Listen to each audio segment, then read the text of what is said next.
Thank you, Nick. So, first of all, I was born in the northern part of Nigeria. I was born in a state known as Bauchi. And then from Bauchi, we moved to Benue. From Benue, I moved to Abuja. I always go to Kaduna. And then all this allowed me to see a bit of the diversity, a bit of the languages. So the area where we lived in Benue, we had the Idoma, we had the Igala, we had the Jukun, we had the Tiv, and we had the Yoruba, and then we had the Igbo people. So, and all these different languages or tribes, we all lived, on the same street. And then we have children from each of these families playing together. And then when the parents come to call them, you begin to hear like music of languages. Your mother call you in your language, and the other mother is calling you in different language.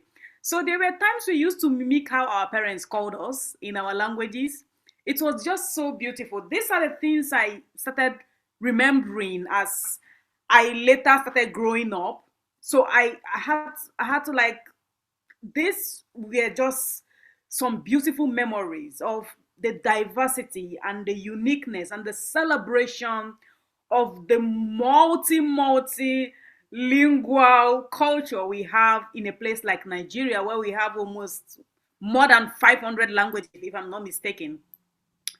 And because of this hunger to be a kind of fitting in, to belong in groups where people are now seen, or intelligence is now measured with your ability to speak English, not just speaking English, but speaking in a certain way that would sound very, in Nigeria, we would say posh, you know.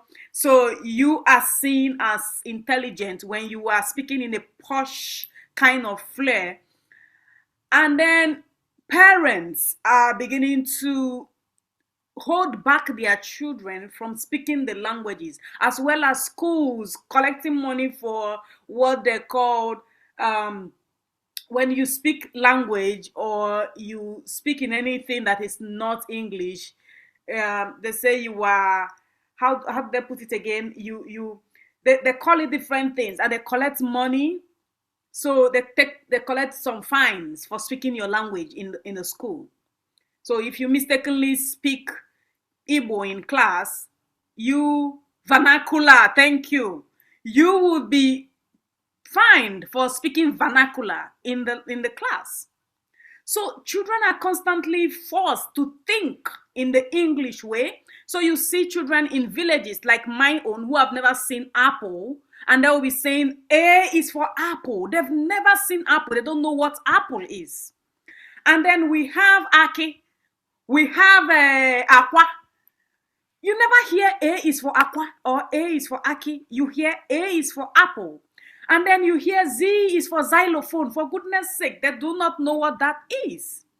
So you are forced to speak and to think and to dream in English, not just the language in terms of speaking, but to dream in English. How dare you say I want to be a panwine tapper or I want to be a cultural dancer? God, they will take you to a church for deliverance, because that is unheard of.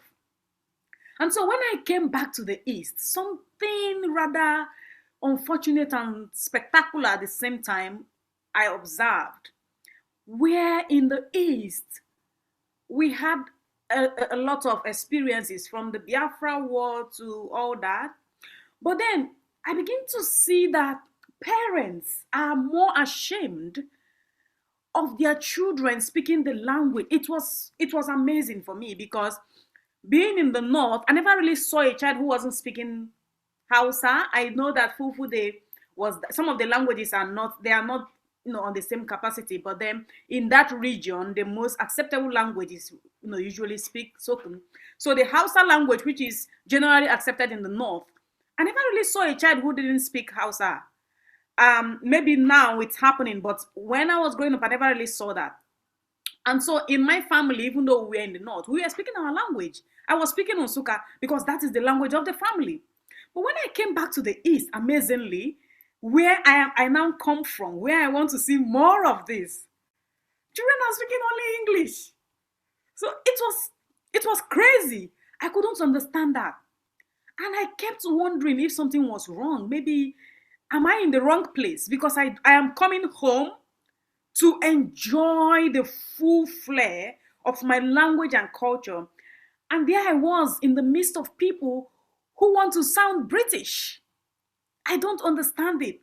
And so, just within that period, there was this thing about UNESCO, ascribing our language to endangered language. For goodness sake, we say these people are more than 40 million, and you are saying their language is endangered. That was crazy to me.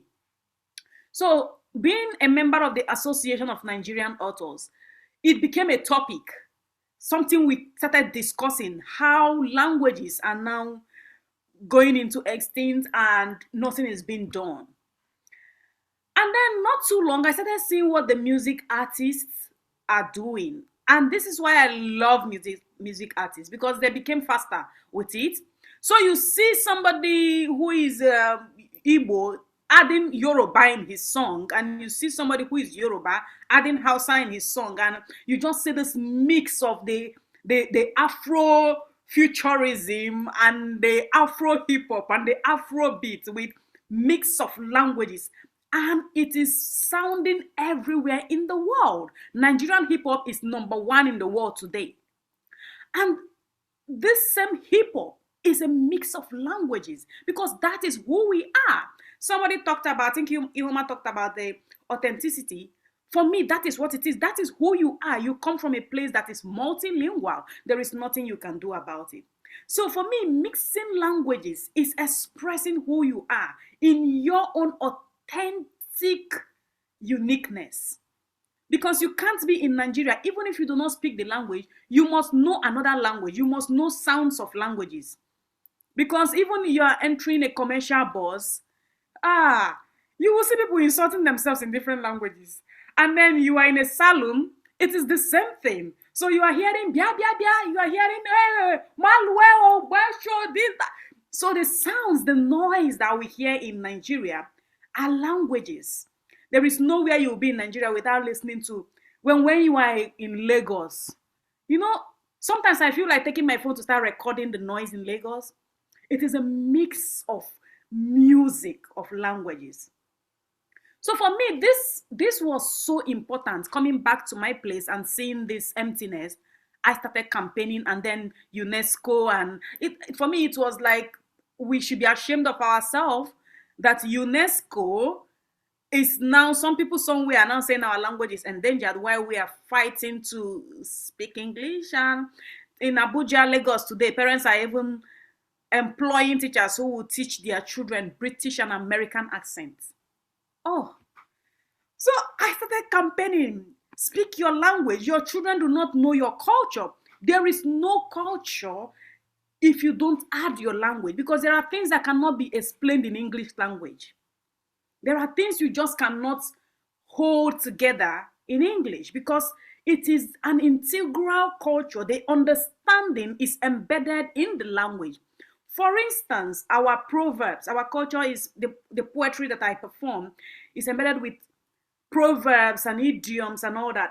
You cannot explain our proverbs in direct translation. You have to just look for the context and put it there. You cannot, because when you do that, the meaning is lost. So there are things that we have, even non-verbal languages in Nigeria, where your parents just look at it like this, and you know what your mother is saying is get out from there. Or you have a visitor in the house and you are there, the visitor is drinking Coke, and you are there looking around. Your parents don't need to say anything. We have non-verbal strong languages in Nigeria. All they need to do is just to look at you like this, and you disappear. It means vamoose in Nigeria. And then we have the pidgin English, where when we are together in different spaces, we bring up the broken or pidgin English, and we call it Niger pidgin. And today I am happy that Niger pidgin is now international. In Harvard, in many institutions, they are talking about Niger pidgin today. So language is who we are. Language is our identity. Language is the uniqueness that makes us people. And so letting it go, because you want to be someone else. It's tragedy. You are trying to be someone else while forgetting who you are. Because I think you can speak English and speak French and speak Spanish and speak German. For me, I love languages. General, I love languages. It doesn't matter the kind of language. I listen to Arabic music. Arabic, I don't know one word what they're saying, but I listen to it. Spanish songs, I listen to them almost every day because this communicate to my spirit. You don't need to understand what they're saying. You need to feel the language. So this made me start campaigning from school to school and started my festival and started adding. There was a day I performed poetry with somebody known as Deji. He was performing in Yoruba. I was performing in Igbo. We were battling, like we were doing poetic battle. And none of us heard or understood what we were saying. We were just battling I was battling in Igbo language. He was battling in Yoruba language. And we didn't know what we were actually saying. So you can imagine that mix of that. So I call it festival of in my own tongue. Like allow people to express themselves in their language. I think it is authentic. I think it is beautiful. I think it is our identity. And I can't leave my identity for anything. So this is why I started raising my voice to it. And I am happy with a platform like this because I have been waiting for more poets to do this. I made it a kind of a vision, a mission to perform Igbo poetry in non-Igbo spaces in Nigeria. So I went to Calabar, I went to Akwa Ibom, I went to Port Harcourt, I went to Yoruba, and I went to Lagos and I performed in a Yoruba at the Rare Festival. I'm sure 90% didn't know what I was saying. But come and see how people were happy that I performed. I went to London and performed at the Royal National Theatre for 5 months. And I will tell you, on that Three Sisters play, I did not speak one English, and I did about 200 and something, 208 performances because we have 52 shows and 4 performances for each show. That is the biggest theater in London.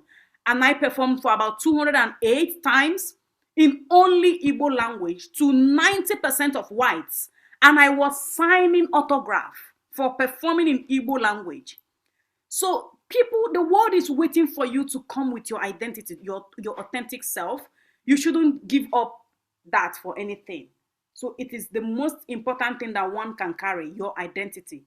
And if you leave those things that make up your identity, you are leaving a very important thing from your life.